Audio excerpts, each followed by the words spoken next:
Mais écoutez, salut à toutes et à tous et bienvenue sur un petit tutoriel de htaccess et htpassword. Et aujourd'hui, on va voir comment ça marche. Donc, tout d'abord, le htaccess et le htapassword, qu'est-ce que c'est?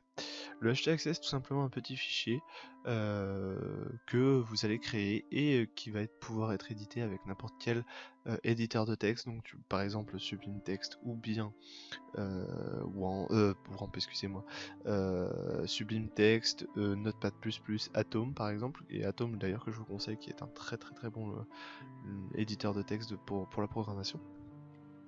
Donc vous allez pouvoir l'éditer comme vous voulez, et à l'intérieur de ce fichier il y aura des commandes. Alors ces commandes vont être interprétées par Apache. Donc moi je suis sous Wamp en serveur local. Euh, mais comme vous pouvez le voir ici, il y a la dernière version d'Apache qui est la 2.4.27 et qui va me permettre d'interpréter ces commandes à l'intérieur des fichiers. Alors le htaccess et le htpassword, qu'est-ce que ça a comme fonction? Simplement ça va vous permettre de sécuriser un dossier ou une page quelconque dans votre dossier. Donc par exemple, on va tout de suite commencer par créer ces fichiers. Donc on va aller tout simplement dans le dossier à sécuriser. Donc moi c'est mon site web. J'ai pris comme exemple une page d'inscription à mon site.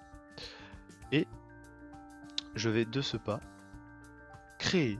Donc je vais faire un nouveau document texte, comme ceci.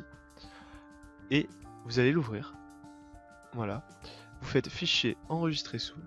Et là, vous changez le fichier type. Sinon ça vous met peut-être un bug. Windows va refuser de vous changer le nom du fichier, tout simplement parce que vous allez voir, c'est très spécifique. Vous allez enlever tout ça et vous allez mettre .htaccess. Donc c'est ça que Windows aurait refusé, c'est parce que tout simplement là on a une extension de fichier, mais on n'a pas de nom devant. Alors Windows n'aurait pas compris et vous aurez mis un message d'erreur. C'est pour ça qu'il faut bien mettre type tous les fichiers. Donc vous faites enregistrer comme ceci. Votre fichier htaccess est donc créé. Vous refaites la même manip pour le htpassword. Donc vous faites enregistrer sous, vous faites tous les fichiers, vous renommez, et là vous mettez htpassword. Voilà, comme ceci. Alors j'ai oublié le point, hop, n'oubliez pas ça. Vous faites enregistrer. Voilà. Donc là, les deux fichiers sont créés. Vous pouvez donc enlever nouveau document text.txt qui ne nous servira pas. Donc dans ce fichier .htaccess que vous allez ouvrir, vous allez ajouter ceci, qui est tout simplement la programmation ou les lignes de commande nécessaires pour protéger votre site web ou dossier. Donc je vais vous expliquer exactement ce qu'il faut mettre. Dans le hot user file, vous allez mettre entre parenthèses le chemin exact de votre fichier .htpassword qui est donc contenu dans le même fichier, enfin dans le même dossier que celui qui est htaccess. Donc par exemple, vous allez mettre des applications WAMP server www. Donc moi par exemple j'avais mis ça pour un autre dossier. Je vais le changer et je vais bien mettre mon site web, comme ceci, qui est donc marqué juste là. Et là, je vais mettre un dernier anti-slash pour indiquer de prendre le fichier .htpassword. Dans le hotname, vous allez mettre un message que va afficher le bloc de notification quand vous allez tout simplement demander un accès à votre site. Le out type basique, je ne peux pas expliquer, mais c'est une commande essentielle, et le require valid user est là tout simplement pour vous dire qu'il faut un utilisateur valide pour accéder à ce site. Donc vous allez fermer tout de suite cette page, donc je vais aller enregistrer et la fermer. Ensuite dans le htpassword, qu'est-ce que vous allez mettre? Bah évidemment votre mot de passe. Donc vous allez le présenter comme ceci. Conil, vous mettez deux points, donc moi c'est mon nom de famille, vous mettez deux points, donc j'ai mis mon nom d'utilisateur avant les deux points, et après les deux points, vous mettez votre mot de passe.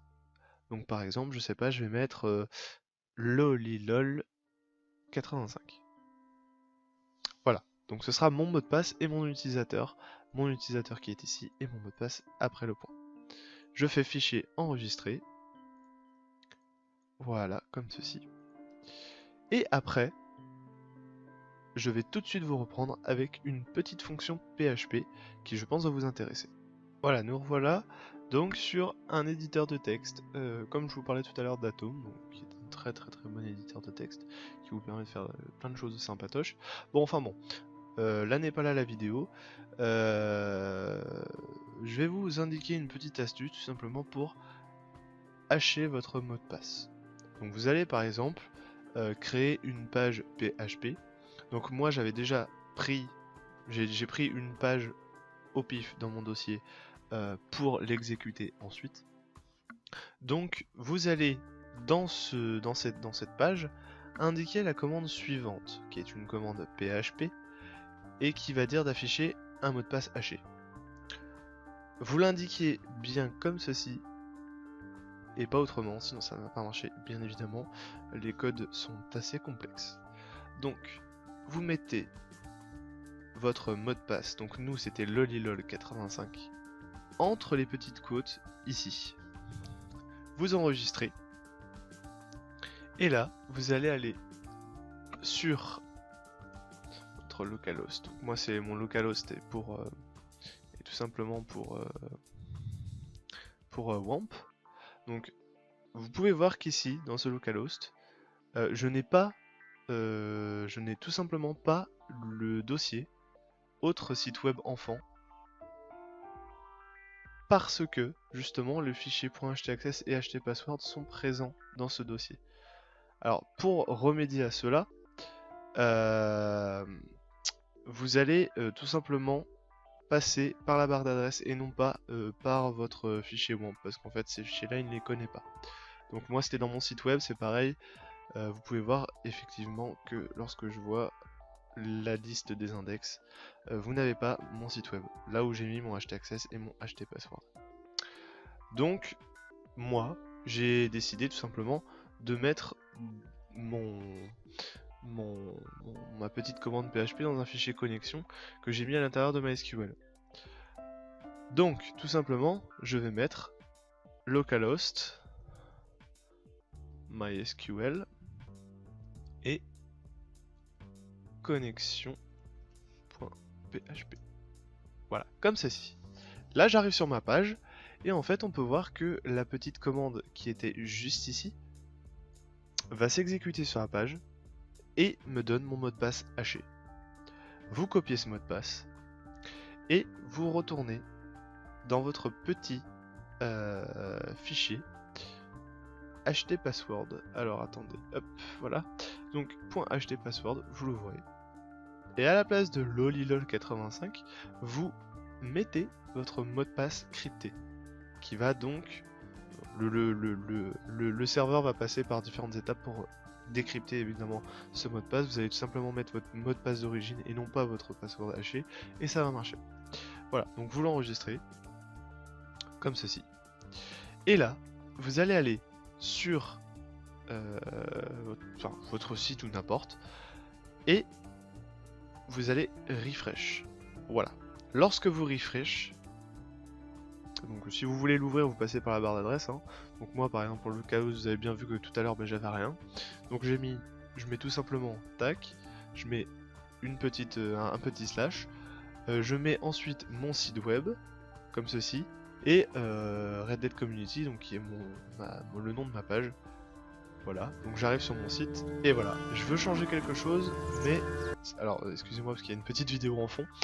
D'ailleurs vous avez dû l'entendre dans la vidéo. Je vais directement aller sur ma page d'inscription pour éviter de passer par cette page. Donc mon site web et inscription pour HTML. Voilà. Donc quand on va accéder à cette page, vous voyez, ça me bloque, ou alors quand on va dessus, ou qu'on refresh, ça me bloque, on peut rien faire tout simplement. Donc dans ce petit rectangle authentification requise, vous allez tout simplement indiquer votre nom d'utilisateur, donc moi c'était Conil, et votre mot de passe non pas haché, mais comme il était avant que je le hache. Donc moi c'était lolilol85, et là vous faites connexion. Et voilà, vous accédez à votre page et le htaccess et htpassword est terminé. Voilà, merci à tous d'avoir regardé cette vidéo et à plus pour un prochain tuto informatique. Ciao ciao, bye bye.